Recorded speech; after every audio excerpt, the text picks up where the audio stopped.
નમસ્તે વિદ્યાર્થી મિત્રો, CC 506 સેમ 5 પ્રથમ અને દ્વિતીય કક્ષાના સાધનો જણાવો તે પ્રશ્ન વિશે આપણે ચર્ચા કરતા હતા. તેમાં આપણે ભાગ ત્રીજો આવેલા હતા. એમાં આપણે આગળ જોયું હતું કે ઇતિહાસના સાધનો જણાવી પ્રથમ અને દ્વિતીય કક્ષાના સાધનોની ચર્ચા કરો તે પ્રશ્ન આપણો હતો. તેમાં આપણે ઈશ્વરીલાલ ઓઝાએ જે વાત કરી હતી કે સાધનોની કક્ષા કરતાં તેમાં રહેલી જે વાસ્તવિકતા અને વિશ્વસનીયતાના આધારે તેનું મૂલ્યાંકન કરવું જોઈએ. તેની વિશ્વસનીયતાના આધારે ઇતિહાસકારની સત્ય કહેવાની ખુશી કરતાં પણ તેના સાધન પ્રાપ્ત કરવાની શક્તિ વધારે હોય છે, એવું ઈશ્વરીલાલ ઓઝાએ કહ્યું હતું.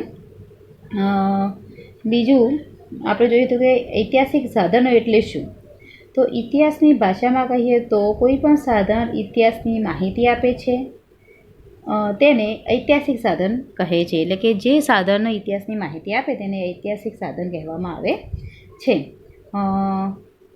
આવા ઐતિહાસિક સાધનોમાં અવશેષીય સાધનો પણ હોઈ શકે, લેખી સાધનો હોઈ શકે, અધિકૃત, બિનઅધિકૃત વગેરે જેવા સાધનો. દાખલા તરીકે આપણે જોઈએ તો પ્રાચીન સમયમાં જે લખેલા પુસ્તકો, હસ્તપ્રતો, તામ્રપત્રો, મંદિરો છે, શિલાલેખો છે, અહેવાલો છે, મૂર્તિઓ છે, મૂર્તિલેખો છે, બરાબર, શિલ્પ કલા છે વગેરે જે ઇતિહાસ મળે છે તેની આ બધી જ સામગ્રીને ઐતિહાસિક સાધન સામગ્રી કહેવાય, બરાબર. એટલે એના વિશે આપણે કેટલીક વાત કરી હતી.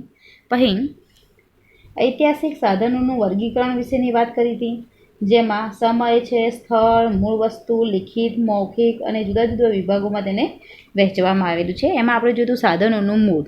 તો સાધનોના મૂળમાં આપણે જોયું હતું સમય. તો સમય પ્રમાણે જે બનાવ બને છે અને તે સમયે જે બનાવને નોંધવામાં આવે છે તે સાધનોના સમયની વાત થઈ છે. દાખલા તરીકે આપણે જોયું હતું કે સિદ્ધરાજ જયસિંહ વિશે દયાશ્રયમાં અહેવાલ અધિકૃત ગણાય છે, પરંતુ જયશ્રી સાથેના જે કેટલાક અન્ય જીવન પ્રસંગો જે નોંધવામાં આવેલા છે તેની આધારભૂત વિનાના ગણી શકાય છે, બરાબર. પછી સ્થળની વાત કરી હતી કે સાધનોનું જે સ્થળ છે એ સ્થળ કયા દેશમાં જે બનાવ બન્યો છે એ દેશમાં એ વ્યક્તિ હતો કે બીજા દેશમાં હતો તેના વિશેની પણ આપણે વાત કરી હતી. જેમાં આપણે જોયું હતું કે ફ્રાન્સની ક્રાંતિ વિશે ફ્રાન્સનો ઇતિહાસકાર લખે તો તે સ્થાનિક કહેવાય, પરંતુ ભારતનો ઇતિહાસકાર તેના વિશે લખે ત્યારે તે વિદેશી કહેવાય. તે આપણે જોયું હતું. પછી પદ્ધતિ જોઈ હતી. તો પદ્ધતિમાં આપણે જોયું હતું કે ઇતિહાસમાં મળેલી જે માહિતી પ્રત્યક્ષ પરોક્ષ તે જાણવું જરૂરી બને છે. બનાવની જે એકદમ નજીકના વર્ષોમાં થોડા સમય પછી કે વર્ષો પછી તેના વિશે જે લખાયું છે વગેરે બાબતો જુદી જુદી પદ્ધતિ પર આધાર રાખે છે. એટલે કે જે પદ્ધતિથી તે લખાણ લખાયું છે તેના વિશે. દાખલા તરીકે આપણે જોયું હતું કે યુએન સંઘ ભારત આવ્યું ત્યારે તેની પ્રવાસ નોંધોમાં જે ઉત્તર ભારતનું જે લખાણ છે એ કેવું છે તો પદ્ધતિવાળું છે, પરંતુ તેનું જે દક્ષિણ ભારતનું વર્ણન છે એ દક્ષિણ ભારતનું વર્ણન એ પદ્ધતિ વિનાનું છે, કારણ કે તેને એવું કહેવાય છે કે તેને તે કોઈના અંદરથી માહિતી લખી હોય કે અથવા તો કોઈ બીજા પાસેથી એ માહિતી જાણી અને લખી હોય તેવું જણાય છે, બરાબર. એટલે એ પદ્ધતિ પણ ખૂબ જ મહત્ત્વની છે. પછી આપણે જોઈએ તો દરજ્જો એટલે કે હોદ્દું, અને એમાં અધિકૃત પણ અને બિન વ્યક્તિગત પણ હોઈ શકે, બરાબર. દરજ્જો કેવો હોય તો અધિકૃત પણ હોય અને વ્યક્તિગત પણ હોય. દાખલા તરીકે આપણે જોયું હતું કે કોઈ પણ સંસ્થાનો અધ્યક્ષ હોય અને અધ્યક્ષ પદે રહીને અથવા તો કોઈ દેશ હોય તો એ દેશના જવાબદાર પદ ઉપર રહીને લખાણ લખે છે ત્યારે તે અધિકૃત કહેવાય છે, પરંતુ એ જ વ્યક્તિ જ્યારે એ સંસ્થાનો અધ્યક્ષ ના હોય અથવા તો દેશનો જવાબદાર વ્યક્તિ ના હોય અને તે પદ તે ત્યાગ કરે ને એ પછી જે તે બોલે છે અથવા તો રજૂઆત કરે છે તે વ્યક્તિગત ગણાય છે, એ પોતાનું ગણાય છે. દાખલા તરીકે આપણે જોયું હતું કે ભારતના જે વડાપ્રધાન છે નરેન્દ્ર મોદી પોતાના પ્રધાનના હોદ્દાની રૂએ જો અત્યારે જે કંઈ બોલે તે અધિકૃત કહેવાય, પરંતુ જ્યારે તેમની પાસેથી તે હોદ્દો ના હોય અને તે પદ તે ત્યાગ કરે પછી તે બોલે છે કે રજૂઆત કરે છે તેને વ્યક્તિગત આપણે કહી શકીએ, બરાબર. હવે સાધનની વસ્તુ. તો એ ત્યાં આપણે સાધનની વસ્તુ વિશેની પણ કેટલીક વાતો કરી હતી. તેમાં આપણે જોયું તો યુગ પ્રમાણે સાધનોની વસ્તુ. તો પ્રાચીન યુગ જોઈએ તો મધ્યયુગ અને અર્વાચીન યુગ, એટલે ત્રણ યુગ વિશેની આપણે વાત કરેલી હતી કે પ્રાચીન સમયની જે પ્રાપ્ત થયેલી માહિતી છે એ રાજા વિશેની માહિતી છે, જ્યારે મધ્યકાલીન સમયની જે માહિતી છે એ જમીનદારો અને સામંતો વિશેની માહિતી છે, જ્યારે અર્વાચીન સમયની જે માહિતી છે એ મજૂરો, ખેડૂતો, આમ જનતા વગેરેને લગતી માહિતી, એટલે કે ઇતિહાસ તે લોકોનો લખાયેલો છે. બરાબર. આ રીતે યુગ પ્રમાણે પણ સાધનોની વસ્તુ વિશેની આપણે કેટલીક વાતો કરી હતી. તે સિવાય દેશ, તો જુદા જુદા દેશોમાં અલગ અલગ સાહિત્ય લખાય. ભારતની સાથે જગતના અન્ય દેશોએ પણ પોતાનું અલગ સાહિત્ય રચ્યું. તેથી આંતરિક અને આંતરરાષ્ટ્રીય ઇતિહાસ પ્રાપ્ત થયો છે આપણને. પછી આપણે પ્રકાર વિશેની કેટલીક વાતો કરી હતી કે સાહિત્ય પ્રાપ્ત થાય છે તે કયા પ્રકારનું છે તે જાણવું પણ ખૂબ જ જરૂરી બની રહે છે. તેના વિશેની આપણે કેટલીક વાત કરી હતી કે પ્રકારના આધારે ઇતિહાસની અધિકૃત ચોકસાઈ જાણી શકાય છે. દાખલા તરીકે આપણે જોયું હતું કે ઇતિહાસનું સાહિત્ય રાજકીય, ધાર્મિક, આર્થિક, નૈતિક કે સાંસ્કૃતિક છે તે પણ જાણવું જરૂરી છે. જુદા જુદા જે પ્રકારના આવા સાહિત્યોમાંથી રાજ્ય, વ્યક્તિ, નાગરિકનો ઇતિહાસ આપણે જાણી શકીએ, તેને અલગ અલગ વિભાગમાં દર્શાવી શકાય છે. બરાબર. પછી આપણે હેતુ વિષયક સાધનો ત્યાં સુધી આવેલા હતા. હેતુ વિષયક સાધનો ત્યાં આપણે એટલા સુધી આવેલા હતા. તેમાં આપણે 3 મુદ્દાઓ છે હેતુ વિષયક સાધનોમાં. પહેલો છે વિષયક અને અવિષયક સાધનો. વિષયક અને અવિષયક સાધનો. પછી બીજું હતું નિશ્ચિત અને અનિશ્ચિત. નિશ્ચિત અને અનિશ્ચિત. ત્રીજો હતો પ્રત્યક્ષ કે પરોક્ષ. ત્રીજો હતો પ્રત્યક્ષ કે પરોક્ષ. બરાબર.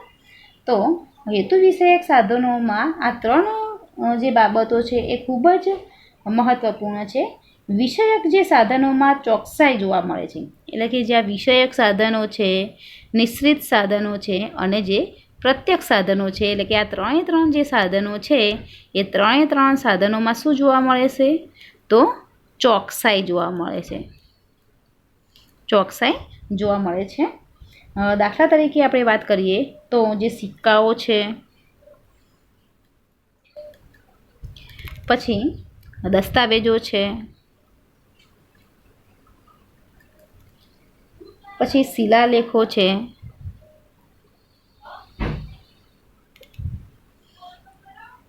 વગેરે જેવા. દાખલા કે અશોકનો ગિરનાર ઉપરના જે શિલાલેખો છે, પછી ગુપ્ત શાસકોના કેટલાક શિલાલેખો છે, ગુપ્ત વંશના કેટલાક સિક્કાઓ છે, મૈત્રકોના તામ્રપત્રો છે. બરાબર. મૈત્રકોના તામ્રપત્રો છે. ત્યાર પછી હેમચંદ્રાચાર્યના ગ્રંથો વગેરે વિષયોમાં છે. બરાબર. એટલે કે જે સિક્કાઓ છે, દસ્તાવેજો છે, શિલાલેખો છે, તામ્રપત્રો છે, એ બધા જે હેમચંદ્રાચાર્યના જે ગ્રંથો છે, આ બધા જ જે છે એ વિષયકમાં આવે છે. એટલે કે વિષયક છે, નિશ્ચિત છે કે પ્રત્યક્ષ છે, આ જે સાધનો છે એ તેમાં આવે છે. બરાબર. જ્યારે અવિષયક સાધનોમાં આ બધા સાધનો શામાં આવે છે? તો વિષયક સાધનમાં આવે છે.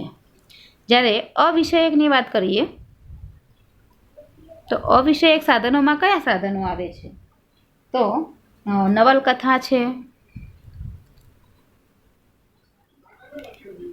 નાટકો છે, કાવ્યો છે, દંતકથા છે,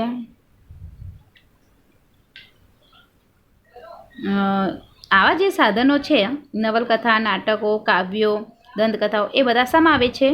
અવિષયક સાધનોમાં.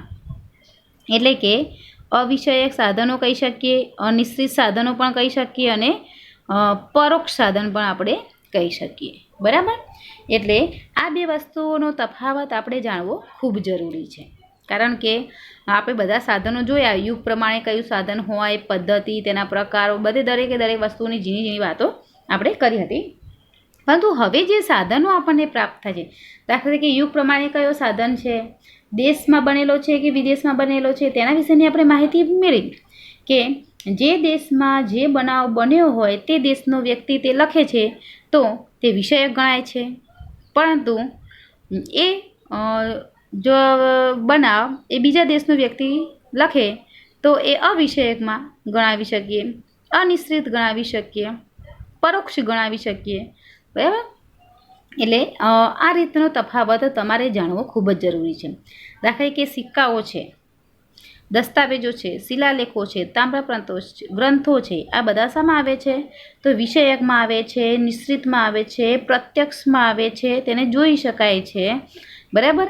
અને તેનું વૈજ્ઞાનિક રીતે તેનું ચોકસાઈ પણ થઈ શકે છે.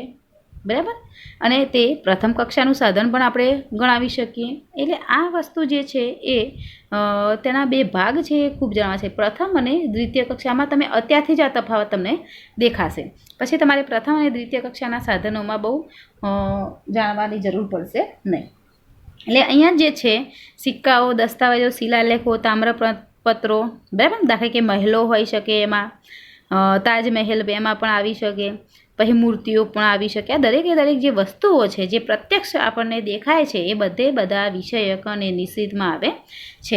જ્યારે નવલકથા છે, નાટકો છે, કાવ્યો છે, દંતકથાઓ છે એ અવિષયકમાં આવે છે.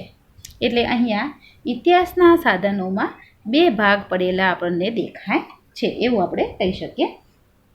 પછી એની વાત કરીએ આપણે તો આ અનિશ્ચિત સાધનોમાં માનવ શરીર, બરાબર, અનિશ્ચિત સાધનોમાં જે છે અનિશ્ચિત સાધનો એમાં શું આવી શકે?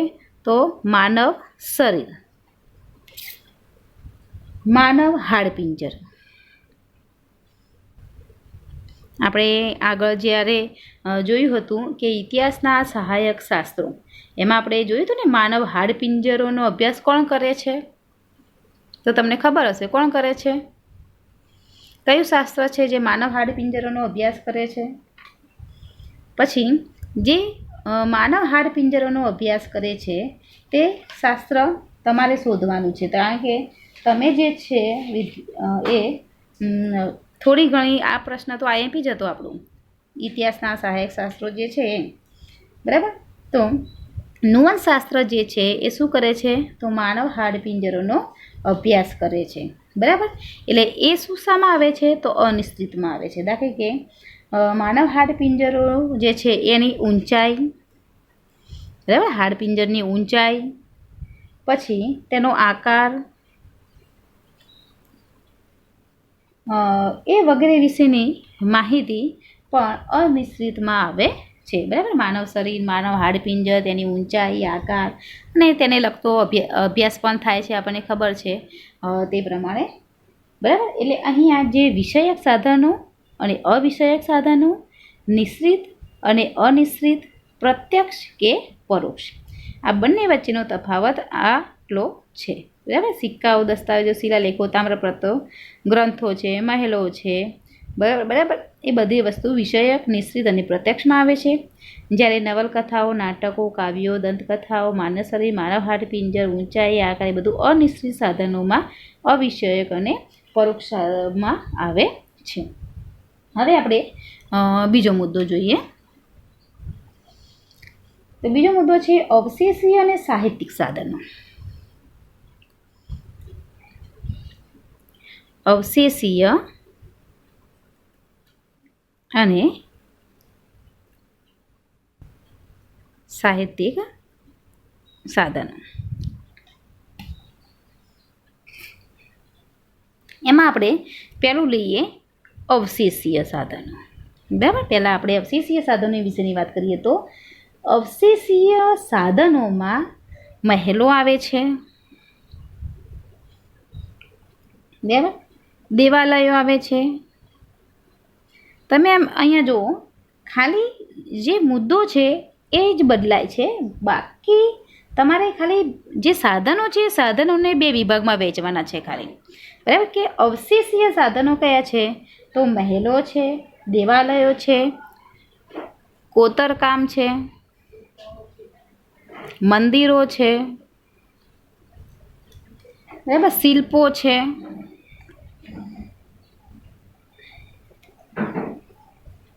ચિત્રો છે, પ્રાચીન સમયના જે મહેલો હતા, બરાબર, મહેલોની જે દિવાલો હતી, મંદિરો હતા, એ મંદિરોની જે દિવાલો હતી એ દિવાલો ઉપર કેટલાક ચિત્રો દોરવામાં આવતા હતા, એટલે એ ચિત્રો છે, બરાબર. પછી માનવ હાડપિંજર,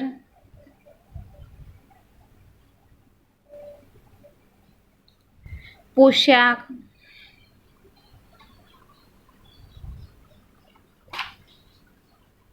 અલંકાર, વિવિધ જે ચીજ વસ્તુઓ છે એ દરેકે દરેક વસ્તુઓનો સમાવેશ એ અવશેષીય સાધનમાં થાય છે, બરાબર. એટલે મહેલો, દેવાલયો, કોતરકામ, મંદિરો, શિલ્પો, ચિત્રો, માનવ હાડપિંજર, પોશાક, અલંકારો. આ પોશાક અને અલંકારોની આપણે વાત કરીએ તો જે હોય છે ને, આપણે પ્રાચીન સમયના જે મહેલો એમાં કેટલાક આ વસ્તુઓ સચવાયેલી હોય છે. દાખલા કે રાજસ્થાનમાં આપણે ઘણી વખત જઈએ તો રાજસ્થાનના જે મહેલો છે એમાં આવી કેટલીક જે પોશાકો અને અલંકારો છે તે લોકોનો જે એ લોકોના બેસવા માટેના જે કહેવાય ને ખુરશી, પલંગ, ટેબલ, તે લોકોનું એ બધું હજુ પણ સચવાયેલું છે, બરાબર. એટલે એ બધી જે વસ્તુઓ છે, જે ચીજ વસ્તુઓ છે, બધી જ વસ્તુ શામાં આવે છે તો અવશેષીય સાધનમાં આવે છે. દાખલા કે આપણે જુનાગઢ જઈએ તો જુનાગઢમાં પણ જે રાજમહેલ છે તેમાં પણ આવી જ કેટલીક વસ્તુઓને સાચવી રાખવામાં આવેલી છે, બરાબર. એવી જ રીતે રાજસ્થાનના કેટલાક મહેલોમાં પણ આવી વસ્તુઓ રાખવામાં આવેલી છે, બરાબર. પછી આપણે જોઈએ સાહિત્યિક સાધનો, બરાબર. આપણે અવશેષીય સાધનો જોયા, હવે કેટલાક સાહિત્યિક સાધનો.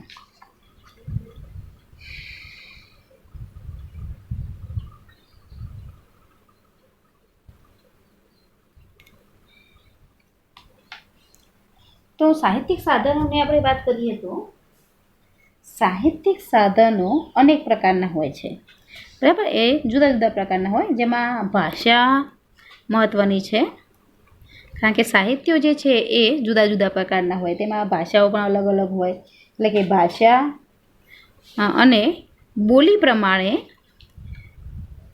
જુદા જુદા હોય છે, તેના અનેક પ્રકારો પાડવામાં આવે છે, બરાબર.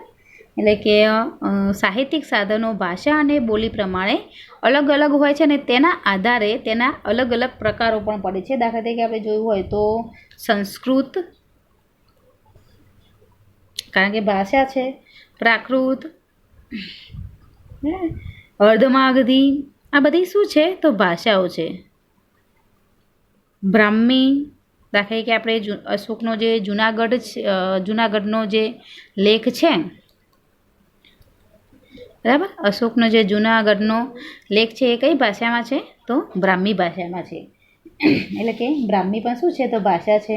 પછી અરબી, આ અરબી અને ઉર્દુ, આ અરબી અને ઉર્દુનો ભારતમાં ઉદય એ સતલજ સમયમાં થયેલો છે, એટલે કે 1200ની સાલમાં, એટલે કે 11મી-12મી સદીમાં આ અરબી અને ઉર્દુનો એ ભારતમાં આવેલી છે. એટલે એ વખતે આ ઉર્દુ અને અરબી ભાષાની વાત છે. એટલે કે આ જે સંસ્કૃત, પ્રાકૃત, અર્ધમાગધી, બ્રાહ્મી, અરબી, ઉર્દુ, આ વગેરે જે ભાષાઓનું સાહિત્ય છે એ ભારતમાંથી મળી આવે છે, કારણ કે આ બધી જે ભાષાઓ છે એ ભાષાઓ કેવી છે તો પ્રાચીન અને મધ્યકાલની ભાષાઓ છે, અને પ્રાચીન અને મધ્યકાલીન ભાષાઓને લગતું સાહિત્યો કેટલાક આપણને ભારતમાંથી પ્રાપ્ત થાય છે, કારણ કે ભારતની આ ભાષાઓ છે. આ દરેક ભાષાઓમાં જુદા જુદા ગ્રંથો લખાયેલા છે, બરાબર. કેટલાય ગ્રંથો લખાય છે. આપણે જ્યારે પહેલો પ્રશ્ન જોયો હતો એમાં આપણે જોયા હતા કેટલાક ગ્રંથો હતા, બરાબર. કે શું હતું તો આપણો પ્રશ્ન જ હતો કે સતલજ સમયની અથવા તો મધ્યકાલીન ભારતનો ઇતિહાસ જાણવાના સાધનો જણાવો, એવો આપણો પ્રશ્ન હતો. તો એ સાધનમાં આપણે જોયા હતા અવશેષીય સાધનો પણ જોયા હતા અને સાહિત્યિક સાધનો પણ આપણે જોયા હતા. તેમાં જ તમને એ તફાવત દેખાતો હશે કે અવશેષીય સાધનો કયા હતા. તો આ સિક્કાઓની બધી જે વસ્તુઓ છે એ દરેકે દરેક વસ્તુઓ એ અવશેષીય સાધનોમાં આવે છે. જ્યારે આપણે સાહિત્યિક સાધનોમાં કેટલાક પુસ્તકો જોયા હતા, એમાં અમીર ખુસરોનું પુસ્તક લોકોએ જોયું હતું, બરાબર. દેવળ દેવી વ ખીજર ખાન, ઇશ્ક દેવળ દેવી વ ખીજર ખાન નામનું જે પુસ્તક હતું અમીર ખુસરોએ લખ્યું હતું, જે પાટણના વાઘેલા વંશના જે કર્ણદેવ હતો તેની પુત્રીને લગતું હતું, બરાબર, અને અલાઉદ્દીન ખિલજીના પુત્રને લગતું હતું. એટલે એ જે સાધનો છે એ બધા સાધનો કેવા કહેવામાં આવે છે? તો સાહિત્યિક સાધનો કહેવામાં આવે છે, બરાબર. એટલે કે આવા જે ગ્રંથો છે એ ગ્રંથો પણ જુદી જુદી ભાષાઓમાં લખાયેલા છે, એ ભારતમાંથી આપણને પ્રાપ્ત થાય છે. તેમાં વિવિધ સ્થાનિક ભાષા, બરાબર, એટલે કે કેટલાક ગ્રંથો છે એ આપણને સ્થાનિક ભાષામાં પણ જોવા મળે છે. એટલે કે જે સ્થાનિક ભાષા છે, સ્થાનિક ભાષાના ગ્રંથો જોવા મળે છે. તેના વિવિધ પ્રકારો જેવા કે હસ્તપ્રતો છે,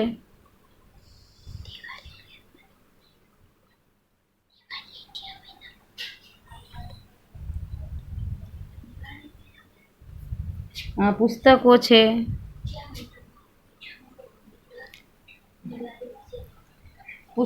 છે, ગ્રંથો છે.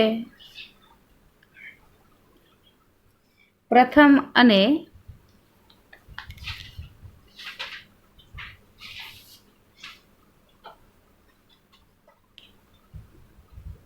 દ્વિતીય કક્ષાના સાધનો પણ હોઈ શકે. એટલે કે આ જે સાહિત્યિક સાધનો છે એ જુદી જુદી ભાષાઓની જુદી જુદી બોલીઓમાં, સ્થાનિક ભાષાઓમાં તેમજ વિદેશી ભાષાઓમાં અને રાજ્યની ભાષાઓમાં પણ કેટલાક ગ્રંથો આપણને ભારતમાંથી પ્રાપ્ત થાય છે. એ ગ્રંથોમાં હસ્તપ્રતો પણ કેટલીક પ્રાપ્ત થાય છે, પુસ્તકો પણ પ્રાપ્ત થાય છે, ગ્રંથો પણ પ્રાપ્ત થાય છે. અને આ બધા જે સાધનો છે એ પ્રથમ અને દ્વિતીય કક્ષાના હોઈ શકે, બરાબર. અને પ્રથમ અને દ્વિતીય કક્ષાના સાધનો આપણે પાછળથી જોઈએ તેમાં વાત કરીશું. ગુજરાતમાંથી આ બંને પ્રકારના સાધનો પ્રાપ્ત થયા છે. એટલે કે આપણું જે રાજ્ય છે ગુજરાત, એ ગુજરાતમાંથી એ પ્રથમ કક્ષાના પણ સાધનો આપણને પ્રાપ્ત થયા છે અને દ્વિતીય કક્ષાના સાધનો પણ આપણને ગુજરાતમાંથી પ્રાપ્ત થયેલા છે. દાખલા કે નાટકો છે, કાવ્યો છે, ચરિત્રો છે. ચરિત્રો એટલે કે દૈનિક નોંધો પણ આપણે એને કહીશું. દૈનિક નોંધો પણ કે રોજનીશી પણ કહેવાય, બરાબર. અને રોજ લોકોને ડાયરી લખવાની જે ટેવ હોય છે, એ ડાયરી જે છે એ આ વસ્તુઓમાં આવે છે. ચરિત્રો, દૈનિક નોંધો, જીવન પ્રસંગો, બરાબર, એ બધી વસ્તુઓ આમાં આવે છે. એટલે કે નાટકો છે, કાવ્યો છે, ચરિત્રો છે, લેખો છે વગેરે આપણને ગુજરાતમાંથી પણ કેટલાક પ્રાપ્ત થયેલા છે. એટલે કે આ જે જુદી જુદી ભાષાઓ છે, જુદી જુદી ભાષાઓમાં જુદા જુદા ગ્રંથો, પુસ્તકો રચાયા છે અને એ પ્રથમ કક્ષાના પણ છે અને દ્વિતીય કક્ષાના પણ છે એવું આપણે કહી શકીએ, બરાબર. એટલે અહીંયા જે અવશેષીય સાધનો અને સાહિત્યિક સાધનો છે એ આ બે પ્રકારે વહેંચાયેલા છે, બરાબર. હવે આપણે કેટલાક જે પ્રશ્ન છે આપણો એ લખી લઈએ, કારણ કે આપણે અહીંયા આટલા સુધી આવેલા હતા. તો આપણે એ હેતુ વિષયક સાધનો વિશેની વાત કરતા હતા, તો ત્યાંથી શરૂ કરીએ. તો પહેલું લખો, હેતુ વિષયક સાધનો મુદ્દો પાડો. આમાં પણ જુદા જુદા ભાગ પાડવામાં આવ્યા છે. એમાં નંબર 1 કરો વિષયક અને અવિષયક. 2 કરો નિશ્રિત અને અનિશ્રિત. નંબર 3 કરો પ્રત્યક્ષ કે પરોક્ષ. હવે નીચે વિષયક સાધનોમાં ચોકસાઈ જોવા મળે છે. દાખલા તરીકે સિક્કાઓ, દસ્તાવેજ, શિલાલેખ, વગેરે જેવા કે અશોકના ગિરનાર પરના શિલાલેખ, ગુપ્ત શાસકોના શિલાલેખ, ગુપ્ત વંશના સિક્કાઓ, મૈત્રકોના તામ્રપત્રો, હેમચંદ્રાચાર્યના ગ્રંથો વગેરે વિષયકમાં આવે છે. હવે નીચે જ્યારે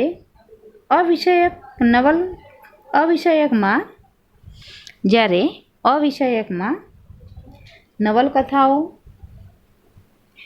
નાટકો, કાવ્યો, દંતકથાઓ નો સમાવેશ થાય છે. અનિશ્ચિત સાધનોમાં માનવ શરીર,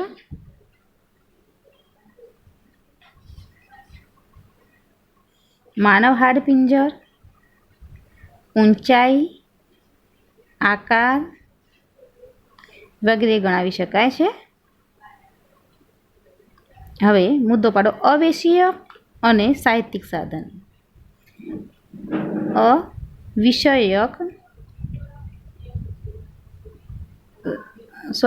અવશેષીય અને સાહિત્યિક સાધન. એમાં નંબર 1 અવશેષીય સાધનો.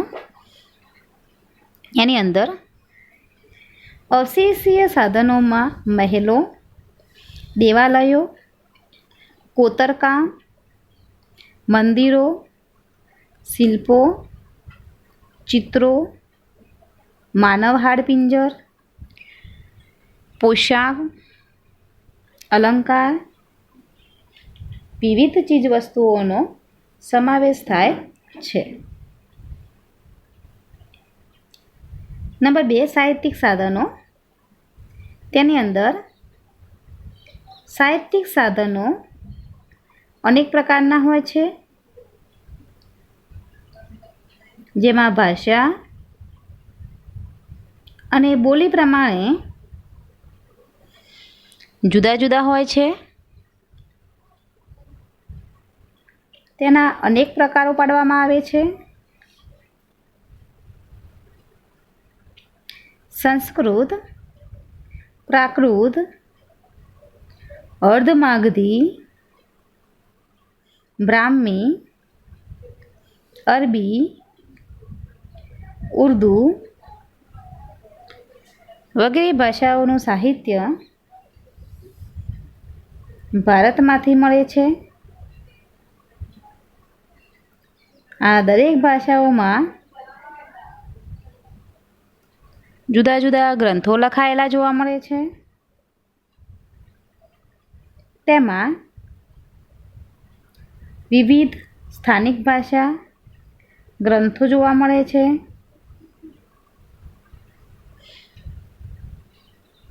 તેમાં વિવિધ પ્રકાર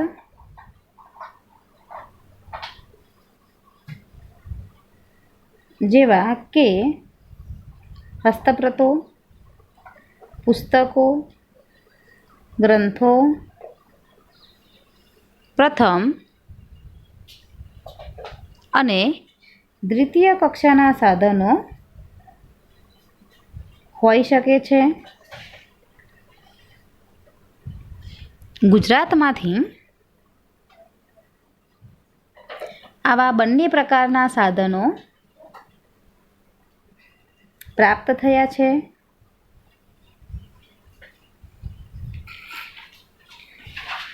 નાટકો